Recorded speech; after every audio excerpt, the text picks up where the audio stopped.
الحمد لله الذي زين النبيين بحبيبه المصطفى ومن على المؤمنين بنبيه المجتبى الصلاة والسلام على سيدنا ومولانا محمد خير الورى وعلى آله وأصحابه المتأدبين بالتقوى. اللہ اکبر، اللہ اکبر، سبحان اللہ. أما بعد فأعوذ بالله السميع العليم من الشيطان اللعين الرجيم. بسم الله الرحمن الرحيم. وأما بنعمة ربك فحدث. سبحان اللہ، سبحان اللہ. صدق الله مولانا العظيم. إن الله وملائكته يصلون على النبي يا أيها الذين آمنوا صلوا عليه وسلموا تسليما. الصلاة والسلام عليك يا سيدي يا رسول الله وعلى آلك وصحابك يا سيدي يا حبيب الله. الصلاة والسلام عليك يا معلم الكائنات. الصلاة والسلام عليك يا جد الحسن والحسين وعلى آلك وصحابك يا سيدي يا محمد رسول الله صلى الله عليه وسلم. لائق صد احترام سرمایہ ملت مبلغ عشق رسول شیخ طریقت حضرت قبلہ پیر سرکار جی صاحب دامت برکاتو بلا لیا، دیگر معزز مشائخ و علماء کرام اور محترم حاضرین و سامعین، اللہ رب العزت کا لاکھ لاکھ شکر ہے کہ جس نے اپنی توفیق خاص سے آپ کو اور مجھے اپنی پاک بارگاہ میں حاضری کا شرف عطا کیا اور بارگاہ رسالت مآب صلی اللہ تعالیٰ علیہ وسلم میں گلہائے عقیدت پیش کرنے کی سعادت عطا فرمائی. اس عظیم الشان پروگرام کے انعقاد پر میں آپ تمام حضرات کی خدمت میں بالعموم اور برادر عزیز جناب محمد یعقوب صاحب، محترم غلام حسین صاحب اور ان کے جملہ رفقاء اور معاونین کی خدمت میں بالخصوص دل کی عطا گرائیوں سے ہدیہ تبریک و تحسین پیش کرتا ہوں اور دعا کرتا ہوں کہ اللہ پاک ان کی اس کاوش کو اپنی بارگاہ میں اور اپنے محبوب صلی اللہ تعالیٰ علیہ وسلم کی بارگاہ میں قبول و منظور فرمائے. آمین. جیسا کہ آپ حضرات جانتے ہیں کہ آج کے اس عظیم الشان پروگرام میں خصوصی خطاب میرے برادر اکبر حضرت علامہ صاحبزادہ محمد ابو بکر چشتی صاحب کا ہونا تھا، لیکن علالت طبع کی وجہ سے، بیماری کی وجہ سے وہ تشریف نہ لا سکے. تو انہوں نے اس پروگرام میں مجھے حاضری کا حکم دیا. میں کوشش کروں گا کہ مختصر وقت میں چند گزارشات مجوزہ عنوان کے تحت آپ حضرات کی خدمت میں پیش کرنے کی سعادت حاصل کروں. مجھے یہ انتظام و اہتمام دیکھ کر بہت زیادہ خوشی ہو رہی ہے. اللہ پاک آپ سب کی اس کاوش کو اپنی بارگاہ میں شرف قبولیت عطا فرمائے. آمین. آمین. برادر عزیز محترم نقیب صاحب نے میرے بارے میں جو کچھ کہا وہ میں اپنے ایک بھائی کی دعائیں سمجھتا ہوں. اللہ اکبر. اللہ اکبر. اللہ پاک حضور صلی اللہ علیہ وسلم کہ دین متین کی صحیح طور پر چاکری اور خدمت کی توفیق عطا فرمائے. آمین. آمین. میں آپ کے مزاج سے واقف نہیں ہوں، اور آپ میرے انداز خطاب سے واقف نہیں ہیں، تو آج پہلا تعارف ہے، اور اس باہمی تعارف میں ہم کوشش کریں گے کہ نبی اکرم صلی اللہ تعالیٰ علیہ وآلہ وسلم کا ذکر پاک اس طرح سنا اور سنایا جائے کہ بیٹھے 113 چک میں ہو اور کیفیت مدینے کی پا رہے ہو۔ سبحان اللہ۔ دلوں کا رابطہ گنبد خضرا کے مکین سے جوڑ لیجیے، سبحان اللہ۔ اور نبی اکرم صلی اللہ تعالیٰ علیہ وآلہ وسلم کا ذکر پاک سننے کے لیے سراپا گوش بن جائیے۔ یہ ہماری خوش بختی ہے کہ اللہ پاک نے ہمیں دین کامل عطا کیا ہے۔ بے شک۔ جس دین کے ہم ماننے والے ہیں اس کے 4 پہلو ہیں۔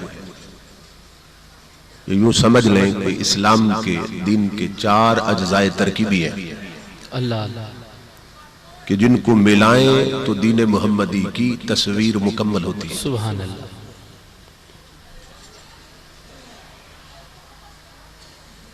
اس کو ایک مثال سے سمجھ لیں کہ جو چائے آپ پیتے ہیں وہ بھی 4 چیزوں سے بنتی ہے۔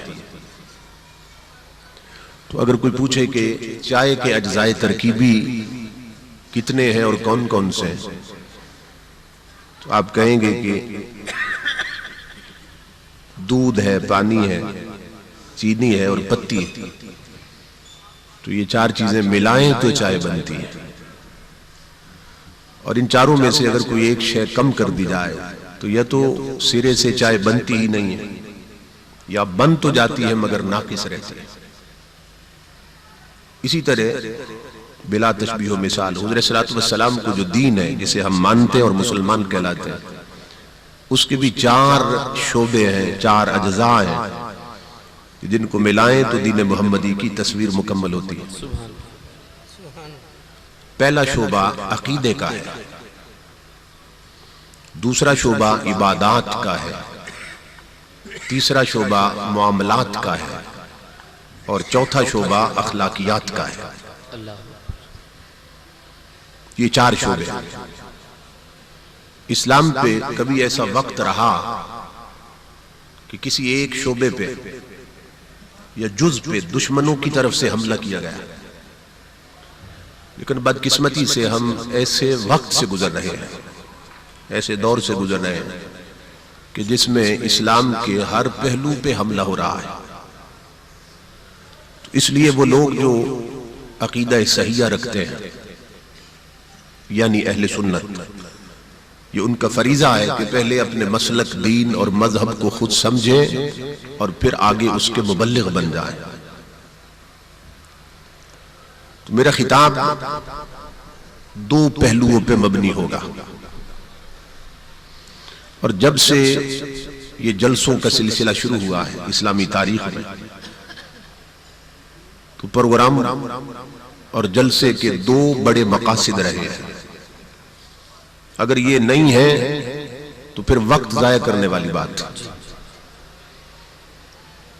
جلسہ اس لیے قائم کیا جاتا ہے کہ اس میں ایسا خطاب ہو کہ جن کے عقائد بگڑے ہیں ان کے عقائد سنور جائیں، جن کا عقیدہ خراب ہے ان کا عقیدہ صحیح ہو جائے، اور جن کا عمل خراب ہے ان کا عمل ٹھیک ہو جائے۔ یہ 2 مین مقاصد۔ تو میں کوشش کروں گا کہ دونوں پہلوؤں پر کچھ گفتگو ہو جائے۔ اللہ پاک حق کہنے کی، حق سننے کی، اور پھر جانبین کو عمل کی توفیق عطا فرمائے۔ آج کا پروگرام جشن آمد رسول صلی اللہ علیہ وسلم اس پاکیزہ عنوان پہ قائم کیا گیا ہے۔ تو یہ سمجھ لیں کہ نبی اکرم صلی اللہ تعالیٰ علیہ وآلہ وسلم کا میلاد منانا یہ کیا ہے، اور اس کی اسلام میں کیا حیثیت ہے، اور جشن آمد رسول منانا کیا ہے اور اسلام میں اس کی کیا حیثیت ہے۔ میں نے 2 سنٹنس بولے ہیں، 2 جملے بولے ہیں۔ ایک ہے حضور کا میلاد بنانا، ایک ہے حضور کی آمد کا جشن منانا۔ امام الانبیاء کے میلاد میں آمد ہے، جب میلاد ہوا تو آمد بھی ہوئی، لیکن ہر آمد میں میلاد نہیں ہے، یہ فرق ذہن میں رکھیے۔ ایک ہے حضور کا میلاد منانا اور ایک ہے حضور کی آمد کا جشن منانا۔ اگر کوئی آپ سے سوال کرے کہ حضور کا میلاد کیوں مناتے ہیں، اس کا جواب یاد کر لیں کہ حضور کا میلاد منانا اللہ کی سنت ہے۔ اور اگر کوئی پوچھے کہ حضور کی آمد کے جشن کیوں مناتے ہیں، تو جواب یاد کر لیں کہ حضور کی آمد کے جشن منانا اصحاب پیغمبر کی سنت ہے۔ جب کسی شے کا تجزیہ کر لیا جائے نا، اس کا سمجھنا بھی آسان ہوتا ہے، سمجھانا بھی آسان ہوتا ہے۔ تو حضور کا میلاد کس نے منایا؟ اللہ نے، بولیے اللہ نے۔ اور امام الانبیاء کی آمد کے جشن کس نے منائے؟ اصحاب پیغمبر نے۔ اہل سنت کتنے خوش بخت ہیں جو سنت خدا پہ بھی عمل کرتے ہیں اور سنت اصحاب رسول پہ بھی عمل کرتے ہیں۔ ہم جتنے بھی اعمال سر انجام دیتے ہیں، میں مختصر کر رہا ہوں، جتنے بھی اعمال سر انجام دیتے ہیں جن کے بارے میں ہمارا یہ عقیدہ ہے کہ یہ کر لیں گے تو ثواب ملے گا، اس کے کرنے سے نیکیاں عطا ہوں گی، اللہ کی رحمتیں ہوں گی، جتنے بھی ہم عمل ایسے کرتے ہیں تو وہ عمل اللہ کی بارگاہ میں قبول ہے یا نہیں ہے؟ دو قسمیں ہیں، قبولیت کے اعتبار سے ہمارے عملوں کی دو قسمیں ہیں۔ کچھ اعمال ایسے ہیں جو ظنی القبول کے درجہ پر ہیں اور کچھ اعمال ایسے ہیں جو قطعی القبول کے درجہ پر ہیں۔ گھبرانا نہیں۔ بعض لوگوں کی یہ خواہش ہوتی ہے کہ خطیب ممبر پہ آتے ہی چوتھے گیئر میں چلا جائے، تو وہ پھر کوئی بات نہیں ہوتی۔ میں چاہتا ہوں کہ میں بات آپ کے دل و دماغ میں ٹھوک جاؤں۔ میں آپ کو سبق پڑھا رہا ہوں تو ہمارے 5 منٹ بعد پھر آپ کو اجازت ہوگی، جانا چاہے تو جا سکتے ہیں۔ ہم جتنے بھی اعمال سر انجام دیتے ہیں کہ جن کے بارے میں عقیدہ ہے کہ قبول ہو گئے تو ثواب ملے گا، لیکن شرط یہ ہے کہ قبول ہو تو ثواب ملے گا۔ تو قبولیت کے اعتبار سے ہمارے عملوں کی دو قسمیں ہیں۔ کچھ اعمال ایسے ہیں جو ظنی القبول کے درجہ پہ ہیں اور کچھ اعمال ایسے ہیں جو قطعی القبول کے درجہ پر ہیں۔ ظنی القبول ان عملوں کو کہتے ہیں کہ جن کے کرنے والا یقین سے نہیں کہہ سکتا کہ میرا یہ عمل اللہ کی بارگاہ میں قبول ہے، انہیں کہتے ہیں ظنی القبول اعمال۔ ظن کہتے ہیں گمان کو، کہ جن عملوں کے بارے میں یقین نہیں ہوتا قبولیت کا بلکہ گمان ہوتا ہے کہ ہو سکتا ہے قبول ہو جائیں، ہو سکتا ہے رد ہو جائیں، اس طرح کے جتنے عمل ہیں وہ ہے ظنی القبول اعمال۔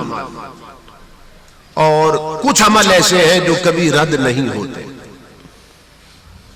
کچھ عمل ایسے ہیں جو ہمیشہ مقبول ہوتے ہیں، ان عملوں کو کہتے ہیں قطعی القبول اعمال، کہ وہ عمل کبھی رد ہی نہیں ہوتے۔ عملوں کی دو قسمیں ہو گئی۔ اب ایک سوالیہ انداز میں آپ سے پوچھنا چاہتا ہوں، نماز بہت بڑا عمل ہے جس کی سب سے بڑھ کے تاکید آئی، اور سب سے پہلے قیامت کے دن جس کے بارے میں سوال ہونا ہے، اتنا بڑا عمل ہے۔ لیکن ایمان سے بتائیں کہ زندگی بھر نمازیں پڑھنے والا جو 70-80 سال سے نمازیں پڑھ رہا ہو اور کبھی قضا بھی نہ ہوئی ہو، کیا وہ یقین سے کہہ سکتا ہے میری نمازیں مقبول ہیں؟ نہیں کہہ سکتا۔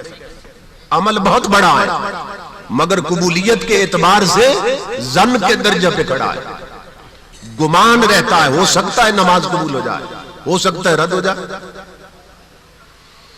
اسی طرح 70-80 حج کرنے والا، حج بہت بڑا عمل ہے، کیا حاجی کہہ سکتا ہے میرے حج مقبول ہے؟ یقین سے کہہ سکتا ہے؟ عمل بہت بڑا ہے، لیکن قبولیت کے اعتبار سے ظن کے درجے پہ کھڑا ہے، گمان کے درجے پہ کھڑا ہے۔ زندگی بھر روزے رکھنے والا جو صائم الدہر کیوں نہ بن جائے، صرف فرض روزے نہیں نفلی بھی رکھتا ہو، کیا یقین سے کہہ سکتا ہے میرے روزے مقبول ہیں؟ عمل بہت بڑا ہے مگر قبولیت کے اعتبار سے ظن کے درجہ پہ کھڑا ہے۔ زندگی بھر زکات دینے والا جس کا ذکر نماز کے بعد آیا قرآن میں، کیا یہ یقین سے کہہ سکتا ہے میری زکات قبول ہے؟ عمل بہت بڑا ہے مگر ظن کے درجہ پہ کھڑا ہے۔ مگر امام الانبیاء کے ذکر کی مجلس میں آنے والے دو عمل ایسے ہیں جو کبھی رد نہیں ہوتے۔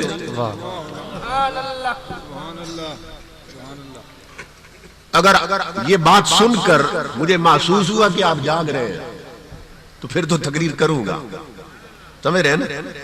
ورنہ پھر میرا تقریر کرنا میری توہین ہوگی۔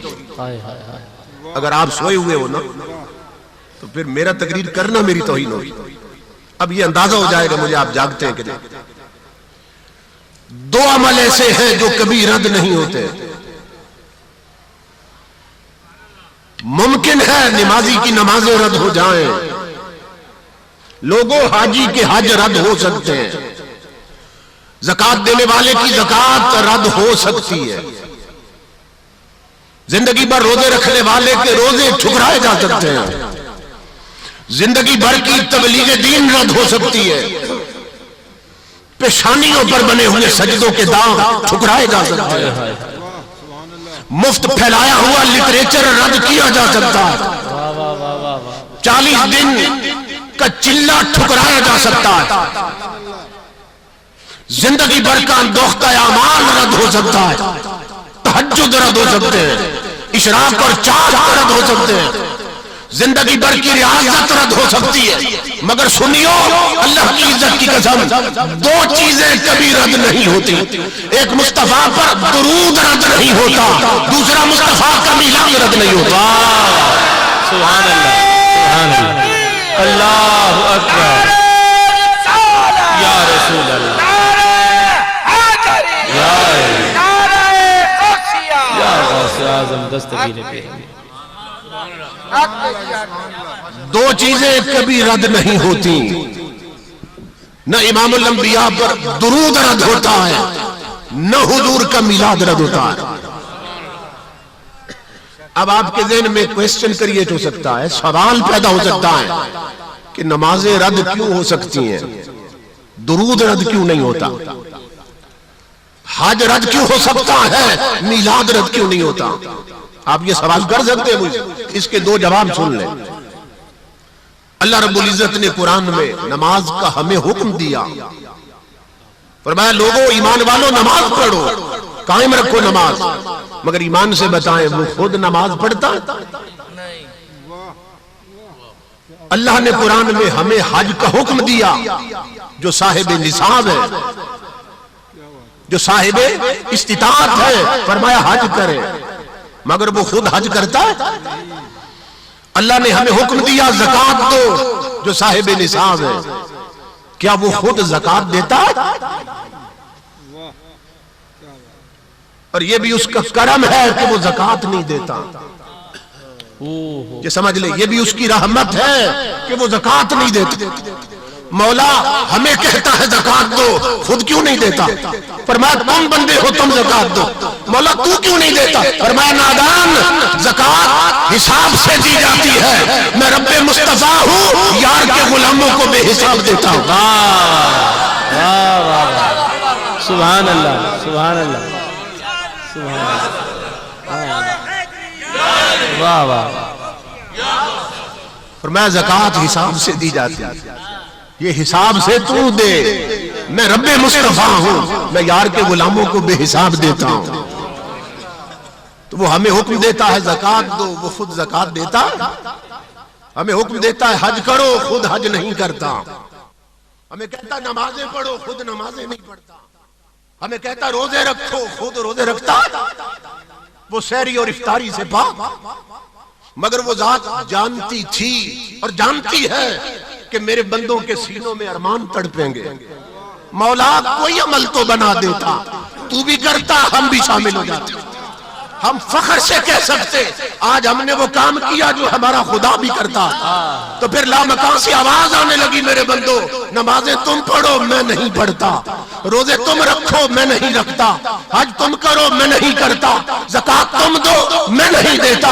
او میرے بندو میرے ساتھ ملنا چاہتے ہو تو آنکھیں بند کر کے مصطفیٰ پہ درود تم بھی پڑھو میں بھی بھیج رہا ہوں، یار کا میلاد تم بھی کرو میں بھی بنا رہا ہوں۔ سبحان بات پہلے پڑی ہے، اللہ اکبر۔ فرمایا اگر میرے ساتھ ملنا چاہتے ہو، نمازیں تم پڑھو میں نہیں پڑھتا، روزے تم رکھو میں نہیں رکھتا، حج تم کرو میں نہیں کرتا، زکوٰۃ تم دو میں نہیں دیتا۔ اگر میرے ساتھ ملنا چاہتے ہو، میرے مصطفیٰ پہ درود تم بھی پڑھو میں بھی بھیج رہا ہوں، اور یار کا میلاد تم بھی مناؤ لوگوں میں بھی منا رہا ہوں۔ یہ تو آگے بتاؤں گا میلاد اس نے کیسے منایا۔ اللہ اکبر۔ تو اللہ رب العزت یار کا میلاد خود مناتا ہے اور یار پہ درود بھی خود بھیجتا ہے۔ یہ دو عمل کبھی رد نہیں ہوتے کیونکہ اس کی اپنی سنت۔ اور دوسری دلیل، اگر ہمارے روزے میں کوئی عیب رہ جائے، اللہ فرماتا ہے بندے اس عیب کو خود دور کر، اس لیے کہ عمل ہی بندے کا، میرا تو عمل نہیں ہے، روزہ اللہ کا تو عمل نہیں ہے۔ فرمایا عیبوں والا روزہ اگر میں قبول کر لوں تو میرا فضل ہوگا، لیکن عمل میں جو کمی رہ گئی بندے وہ خود پوری کر، اس لیے کہ روزہ میرا عمل نہیں ہے۔ تیری نماز میں کوئی عیب پیدا ہو گیا، فرمایا بندے اس عیب کو خود دور کر، اس لیے کہ میں نماز نہیں پڑھتا۔ تیرے حج میں کوئی کمی رہ گئی بندے خود پوری کر، اس لیے کہ میں حج نہیں کرتا۔ ان اعمال میں کمی ہے خود پوری کر، اس لیے کہ میں یہ عمل نہیں کرتا۔ لیکن اے میرے محبوب پہ درود پڑھنے والوں، عالم ہو یا جاہل درود پڑھو، گناہگار ہو یا پرہیزگار درود پڑھو، اور جو کمی رہ گئی میں پوری کر دوں گا کہ یار پہ درود میں خود بھیج رہا ہوں۔ سبحان اللہ سبحان اللہ سبحان اللہ۔ اور غریبوں غربت کا بہانہ بنا کے یار کا میلاد چھوڑ نہ دینا کہ غریبی ہے، چراغاں کیسے کریں، کمکمے کہاں سے لگائیں، یہ نیاز کیسے بگائیں۔ فرمایا فکر نہ کرو غریبوں، تم مٹی کے ٹوٹے ہوئے چراغ جلا دو، جو کمی رہ گئی میں پوری کر دوں گا کہ یار کا میلاد میں خود منا رہا ہوں۔ سبحان اللہ۔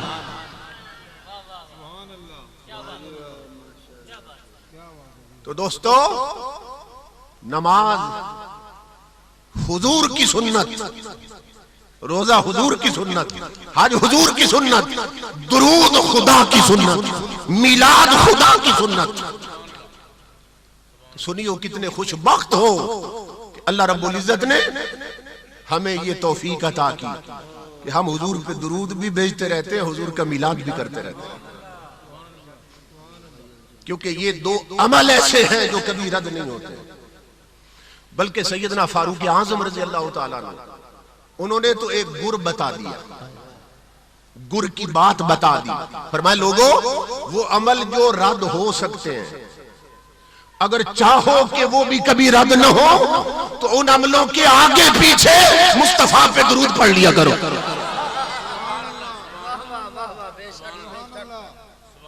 یہ گر بتا دیا۔ آپ پیر صاحب سے وظیفہ پوچھے، کسی بھی پیر سے وظیفہ پوچھے، کسی بھی شیخ سے، لوگ پوچھتے رہتے ہیں کیا وظیفہ پڑھے، وہ جب بھی کوئی بات بتائیں گے نا کہیں گے کہ ایک تسبیح تم یا رحمانوں کی پڑھا کرو، تو کہیں گے آگے پیچھے درود ضرور پڑھنا۔ یہ ہے نا بات، ایک تسبیح یا اللہ کی پڑھا کرو، کہیں گے آگے پیچھے یار کم از کم 3 بار درود پڑھ لینا۔ یہ بات ہے نا، لیکن کوئی بتا سکتا ہے کہ کسی کو کسی کے پیر نے درود کا وظیفہ بتایا ہو اور کہا ہو آگے پیچھے درود پڑھ لینا؟ سمجھ رہے؟ اس لیے کہ درود کبھی رد ہوتا ہی نہیں، بلکہ جو عمل اس کی جھولی میں آ جائے وہ بھی قبول ہو جاتا ہے۔ سبحان اللہ۔ درود کبھی رد نہیں ہوتا، اور امام الانبیاء کا میلاد کبھی رد نہیں ہوتا۔ چونکہ مائیں بہنیں بیٹیاں بھی میری گفتگو سن رہی ہیں، اس لیے میں ان کی تربیت کے لیے یہ واقعہ عرض کرنے لگا ہوں، یہ بات سنانے لگا ہوں، اور انہیں سوچنا چاہیے کہ ان کا مقام کیا تھا اور وہ کس مقام پہ آ گیا۔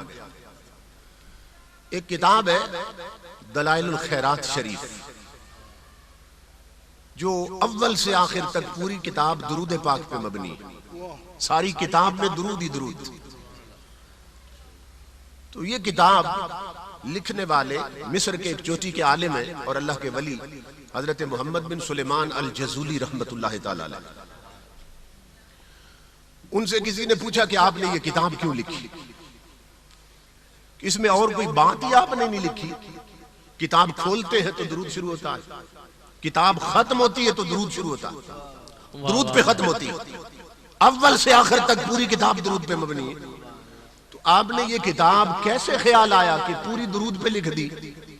آپ فرماتے سن، اس کی وجہ ایک واقعہ بنا۔ کہتے میں مصر کے گاؤں میں گیا، میں نے زور یا عصر کی نماز ابھی پڑھنی تھی اور وقت جا رہا تھا اور وضو بھی کرنا تھا، تو میں پانی کی تلاش میں نکلا کہ کہیں پانی ملے اور وضو کر کے نماز پڑھ لوں۔ تو کہتے مجھے ایک کنواں نظر آیا، یہ کنواں تھا اور کنویں کے ساتھ جڑواں متصل کسی غریب کا مکان تھا، کچا مکان۔ اس مکان کی چھت پر 7-8 سال کی ایک چھوٹی سی بچی بیٹھی تھی، کنویں کے بالکل ساتھ جڑواں مکان تھا، وہ چھت پہ بچی بیٹھی، ساتھ کنواں ہے۔ کہتے میں گیا نا جب کنویں پہ کہ وضو کروں، تو وہاں جا کے پریشان ہوا کہ وہاں ڈول اور رسی نہیں تھی اور پانی بہت گہرا تھا۔ میں ادھر ادھر دیکھنے لگا کہ اب پانی کیسے نکالوں اور وضو کیسے کروں۔ میں جب ادھر ادھر دیکھنے لگا نا تو وہ بچی جو اوپر کھیل رہی تھی کچے مکان پر، اس نے میری طرف دیکھا اور پوچھنے لگی من انت، کون ہے آپ؟ میں نے کہا انا محمد بن سلیمان الجزولی، میں محمد بن سلیمان الجزولی ہوں۔ اب ان کے نام کو پورا مصر جانتا، بڑی شہرت تھی۔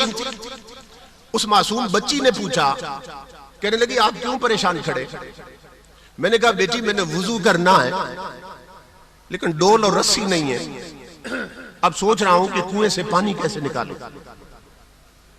کہتے ہیں میں نے اتنی بات کی، وہ بچی ہنس پڑی اور ہنس کر میری طرف دیکھ کر کہنے لگی عجیب بات ہے، انت الذی یثنی علیک الخیر وانت تتحیر بما تخرج به الماء من البئر۔ بڑی عجیب بات کی بچی نے کہا، بڑے افسوس کی بات، اور تیری ولایت کے ڈنکے بستیوں میں بج رہے ہیں اور کنویں سے پانی نکلتا نہیں۔ بڑے افسوس کی بات، تیری شہرت کے ڈنکے بستیوں میں بج رہے ہیں اور کنویں سے پانی نکلتا نہیں۔ کہتے ہیں میں نے اس بچی کی طرف دیکھا، میں نے کہا بیٹی تجھے بتایا جو ہے ڈول نہیں ہے، رسی نہیں ہے، تو رسی اور ڈول کے بغیر پانی کیسے نکالوں؟ محمد بن سلیمان کہتے ہیں وہ بچی نیچے نہیں اتری، کنویں کے ساتھ جڑواں مکان، اوپر چھت کی طرف سے نا کنویں کی طرف جھک گئی تھوڑی سی، اور مجھے کہنے لگی میں بتاتی ہوں پانی کیسے نکالتے ہیں۔ اس معصوم بچی نے کنویں میں تھوک دیا۔ محمد بن سلیمان کہتے ہیں لوگوں پیدا کرنے والے کی قسم میں اندازہ نہ کر سکا کہ اس بچی کا تھوک نیچے پہلے پہنچا یا پانی اچھل کے پہلے باہر نکلا۔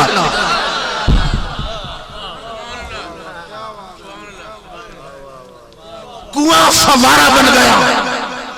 بچی ہنسی میری طرف کہنے لگی پانی ایسے نکلتے ہیں، کر لے وضو۔ کہتے ہیں مجھے تو وضو بھول گئے۔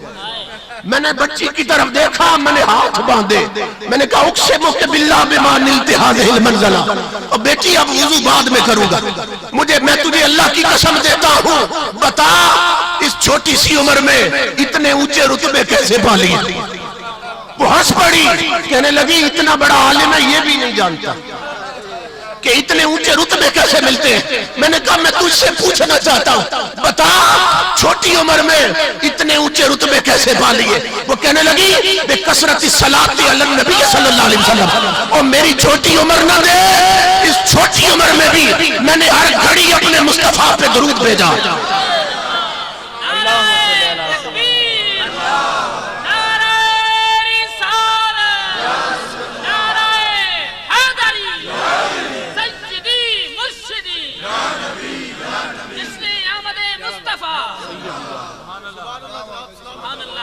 کہا میری چھوٹی عمر نہ دے، میرے بڑے وظیفے دے، اس چھوٹی عمر میں بھی میں نے ہر گھڑی مصطفیٰ پہ درود پڑھا، اور جو زبانیں مصطفیٰ پہ درود پڑھتی ہیں ان میں یہ تاثیریں آ ہی جاتی ہیں، آ ہی جاتی ہیں۔ کہتے ہیں میں حیران کرنے لگا نا وضو کے لیے، تو وہ کہنے لگی جانتا ہے وہ ہے کون؟ بڑی فصیح بچی تھی، کہنے لگی جانتا ہے وہ ہے کون کہ جن پر درود پڑھ کے یہ رتبے ملتے ہیں؟ میں نے کہا تو بتا کون ہے، تو بولتی ہے تو پھول جڑتے ہیں، بتا وہ کون ہے؟ کہنے لگی وہ ہے اذا مشى في البر الاكثر تعلقت الوحوش باذياله، کہا وہ اگر کسی جنگل میں نکل جائے تو درندے بھی اس کی کالی کملی میں پناہ لیتے ہیں۔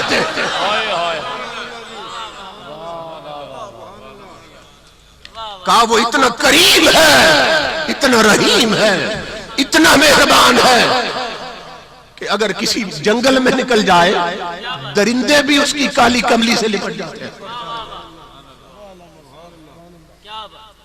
اس نے کہا میری چھوٹی عمر نہ دیکھ، میرے بڑے وظیفے دے۔ میں سرگودا میں خطاب کر رہا تھا، یہی بات میں نے بیان کی نا، تو ایک بزرگ پھوٹ پھوٹ کے رو رہے تھے۔ وہ بعد میں مجھے ملے خطاب کے بعد، کہنے لگے آپ بچی کی بات کر رہے تھے، میں سوچ رہا تھا اس کی ماں کیسی ہوگی، کیونکہ یہ جاگ تو ادھر سے لگتی ہے نا، کیونکہ مائیں اگر انڈیا کی فلمیں دیکھیں، ننگے سر بازاروں میں پھریں اور بے حیا ہو جائیں، تو ان کی گود میں پیدا ہونے والے بچے ڈسکو ڈانسر بن جاتے ہیں، بے حیا بن جاتے ہیں۔ اور مائیں اگر تہجد گزار ہوں اور باپ پرہیزگار بن جائیں تو پیدا ہونے والے بچے کوئی میر علی شاہ بنتا ہے، کوئی غریب نواز بن جاتا ہے، کیونکہ یہ جاگ تو ادھر سے لگتی ہے۔ اللہ اکبر۔ اس نے کہا میرے بڑے وظیفے دے۔ تو درود ایسا عمل ہے لوگوں جو کبھی رد نہیں ہوتا، اور میلاد حضور کا کبھی رد نہیں ہوتا۔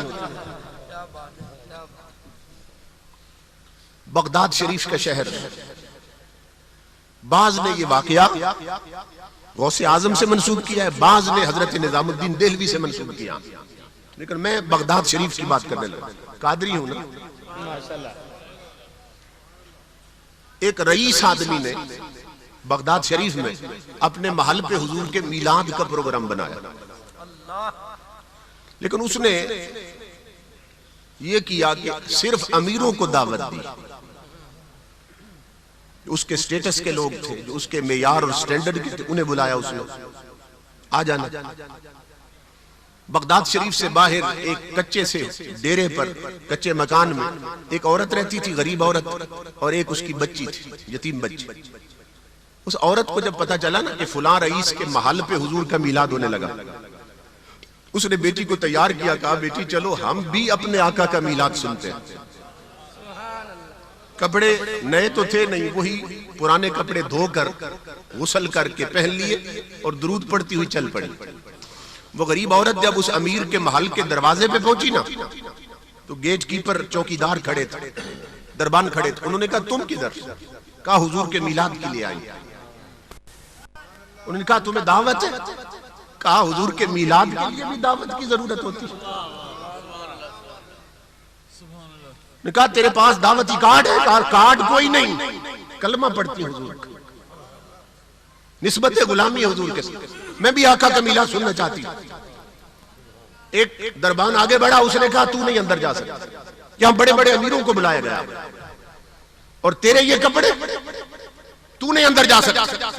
اس نے کہا مجھے کون روک سکتا ہے یار کا میلاد سننے سے، میں تو جاؤں گا۔ وہ بیٹی کو پکڑ کے اندر جانے لگی، ایک بدتمیز آگے بڑھا، اس کے منہ پہ تھپڑ دے مارا اور دھکا دے دی، وہ بوڑھی عورت گر گئی زمین پر۔ بچی چیخ کر اس کی چھاتی سے لپٹ گئی اور کہنے لگی ماں مجھے ایک بات کا جواب دے کہ کیا مدینے والا صرف امیروں کا نبی ہے؟ بچی رو پڑی، کہا ماں صرف امیروں کے نبی؟ ماتھا چوما بیٹی کا، کہا بیٹی وہ تو غریب پرور نبی تھا، یہ دیواریں تو ان امیروں نے کھڑی کر دی۔ سن وہ تو غریبوں سے اتنی محبت کرتے تھے کہ جب کہیں کھانا کھلایا جاتا تو صحابہ کی ٹولیاں بنا کے بٹھاتے تھے، 3-3 10-10 صحابہ ایک پلیٹ پہ جمع کر دیتے، ایک ڈھیر پہ جمع کر دیتے، فرماتے ابو بکر عمر ایک پلیٹ پہ جمع ہو جاؤ، عثمان و علی ایک پلیٹ پہ جمع ہو جاؤ، طلحہ زبیر تم اکٹھے بیٹھ جاؤ۔ تو جب کالا بلال بچ جاتا نا وہ دیکھتا اور پوچھتا آقا مجھے کسی کے ساتھ نہیں بٹھایا، فرماتے بلال تجھے میں نے اپنے لیے رکھا، وہ تو غریب پرور نبی تھے میری بیٹی، ان امیروں نے یہ دیواریں کھڑی کر دی، تو فکر نہ کر، میلاد ضرور منائیں گے، اس کے محل پہ نہیں آج اپنے جھگے پہ منا لیں۔ چل پلٹتے ہیں لوگوں، وہ غریب زخمی دل لے کر چل پڑی درود پڑھتی ہوئی، اپنے گھر پہنچی، اپنی کچیا میں، اپنی جھگی میں، کچا سا مکان، مٹی کے ٹوٹے ہوئے چراغ پڑے تھے، تھوڑا تھوڑا تیل ڈالا نا، ان میں آگ لگائی، ایک اندر رکھ دیا، ایک باہر رکھ دیا، ایک مڈیر پہ رکھ دیا، بچی کو اندر لائی، سامنے بٹھایا، کہنے لگی تو سن میری بیٹی میں حضور کا میلاد پڑھتی ہوں۔ بزرگوں سے جو واقعات سنے تھے معجزات وہ بیان کرنے لگی، بھول جائے نا تو دونوں درود پڑھنے لگ جائیں، پھر یاد آئے پھر واقعہ بیان کرنے شروع کر دیں۔ لوگوں رات گزر رہی تھی، محل پر بھی جھگی پر بھی، ایک میلاد ادھر ہو رہا تھا ایک ادھر ہو رہا تھا، رات گزر گئی، پچھلا پہر آیا، ماں نے بیٹی سے کہا بیٹی ذرا جاؤ سین میں دیکھو ستارے کہاں پہنچے، کہ اگر تہجد کا وقت ہو گیا تو تہجد ادا کر لیں۔ گھڑیاں تو تھی نہیں، ستاروں کو دیکھ کے وقت کا اندازہ لگاتے تھے۔ ہائے کیا سہانا وقت، جب مائیں بچیوں کو کہتی تھی جاؤ تہجد کا وقت ہوا ہے کہ نہیں، اب مائیں بیٹی ہیں جاؤ ڈرامہ شروع ہوا کہ نہیں، اس کی کس طرح نہ جائے، کتنا وقت بدلا۔ کہا بیٹی ذرا جاؤ تہجد کا وقت دیکھ۔ وہ بچی باہر نکلی نا، رات کے 2-3 بجے کا وقت، چیخ مار کے اندر چلی آئی، لپٹ گئی ماں کے ساتھ، ماں نے ماتھا چوما، بیٹی کیا ہوا؟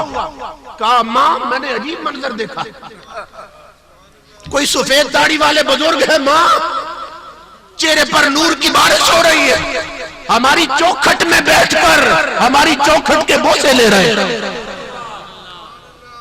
ماں نے کہا بیٹی تو ڈر گئی، ہم غریبوں کی چوکھٹیں کون چومتا ہے، ہمیں تو دروازوں سے دھکے دیے جاتے ہیں، تجھے مغالطہ لگا، ڈر گئی کوئی نہیں ہوگا۔ کہا ماں خود دیکھ آقا کے میلاد میں آنے والے غریبوں، وہ جب بوڑھی عورت غریب باہر نکلی دیکھ کر حیران ہو گئی کہ اس کی چوکھٹ پر عام بندہ نہیں، پیروں کا پیر عبدالقادر جیلانی بیٹھا تھا۔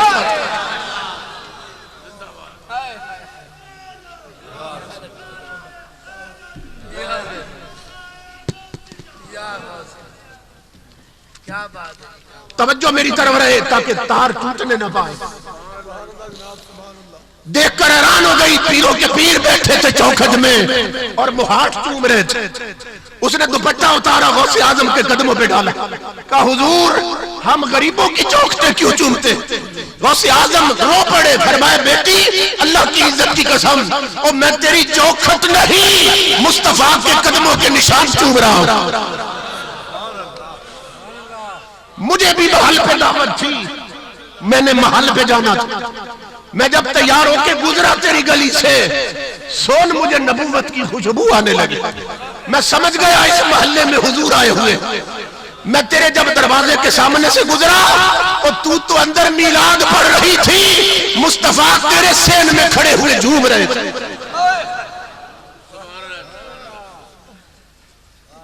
نہ مکھڑا نہ مکھڑے دا دل ویکھ دے، جو ویکھن تے آون تے دل ویکھ دے۔ امام الانبیاء کے غلاموں، میلاد کبھی رد نہیں ہوتے، اور امام الانبیاء پہ درود کبھی رد نہیں ہوتا، اس لیے کہ یہ دونوں عمل سنت خدا ہیں، یہ دونوں کام اللہ نے کیے۔ اب میں نے بات شروع کی تھی کہ حضور کا میلاد منانا اللہ کی سنت، اور امام الانبیاء کی آمد کے جشن منانا اصحاب پیغمبر کی سنت۔ اب وقت متحمل نہیں ہے کہ میں دونوں بتاؤں کہ اللہ نے میلاد کیسے منایا اور حضور کے صحابہ حضور کی آمد کے جشن کیسے مناتے تھے۔ میں صرف ایک بات بتا دیتا ہوں کہ اللہ نے یار کا میلاد کیسے منایا۔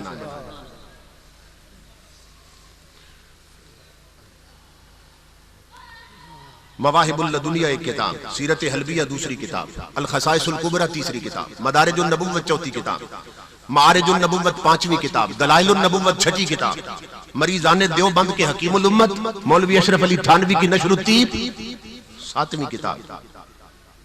ساتوں کتابیں اٹھا لیں، میں جو بیان کرنے لگا ہوں وہ ان سے باہر نہیں ہے۔ المیلاد النبوی آٹھویں کتاب، المولد العروس نویں کتاب۔ ان کتابوں میں درج ہے کہ جب حضور آئے اور حضور کا میلاد ہوا تو اللہ نے محبوب کا میلاد کیسے منایا۔ اب توجہ سے سنیں، اب میلاد شروع ہونے لگا کہ منایا کیسے اللہ نے۔ یہ ہم چراغاں کرتے ہیں، یہ آپ نے سجاوٹ کی ہے، یہ مرچیں لگائی، کچھ لوگ چیختے ہیں مرچوں پر، ظاہر ہے جب مرچیں لگیں گی تو چیخیں گے۔ مرچیں جو ہیں ان کا نام ہی آپ نے عجیب رکھا ہے۔ تو یہ جو چراغاں کیا جاتا ہے کہتے ہیں یہ کہاں سے ثابت؟ آؤ بتانے لگا ہوں کہاں سے ثابت۔ حضرت عثمان بن ابی العاص کی والدہ حجرے میں موجود تھی، حضرت آمنہ کے پاس، جب حضور پیدا ہونے لگے۔ وہ کسی کام کے لیے حضرت آمنہ کے ویڑے میں گئی، صحن میں گئی، پھر دوڑ کر نہ اندر آ گئی، گھبرائی ہوئی تھی۔ جو اندر عورتیں تھی انہوں نے پوچھا عثمان کی ماں کیا ہوا، تو صحن میں گئی تھی ڈر کے اندر آ گئی، کیا دیکھا ہے؟ وہ کہنے لگی مکے کی عورتوں پتہ نہیں کیا ہونے والا، میں نے آج آمنہ کے صحن میں عجیب منظر دیکھا۔ کیا دیکھا؟ کہنے لگی فجعلت انظر الی النجوم تدلی، کہ وہ ستارے جو اس سے پہلے آسمانوں پہ چمکتے تھے آج وہ جھک جھک کر آمنہ کے حجرے کو سلامی دے رہے، اور میں اس ڈر سے اندر آ گئی کہ وہ میرے اوپر نہ گر جائیں۔ وہ ستارے اتنے قریب آ گئے ہیں، میں ڈر کے اندر آ گئی ستارے مجھ پہ نہ گر جائیں۔ آپ پڑھے لکھے لوگ عقل مند بیٹھے ہیں، ستارے آج تک نیچے نہیں آئے، سوچیے آج کیوں آئے تھے؟ اس کے سوا کوئی وجہ نہیں بیان کی جا سکتی کہ وہ میلاد مصطفیٰ کی خوشی میں آئے تھے۔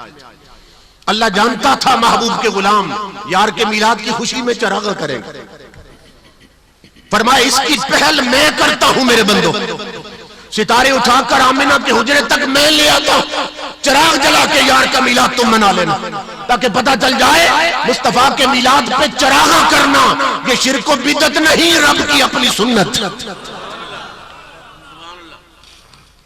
حضور کے میلاد پہ چراغاں کرنا کس کی سنت؟ اللہ کی سنت۔ یہ سنتے گنتے چلے جائیں، میں ایک ایک شے ثابت کرنے لگا ہوں۔ اچھا ہم صرف چراغاں تو نہیں کرتے، ہم تو جلوس بھی نکالتے ہیں، جلوس بھی نکالتے ہیں۔ آؤ حضور کی امی سے پوچھتے ہیں حضور کے میلاد کے وقت کوئی جلوس نکلا تھا کہ نہیں نکلا تھا؟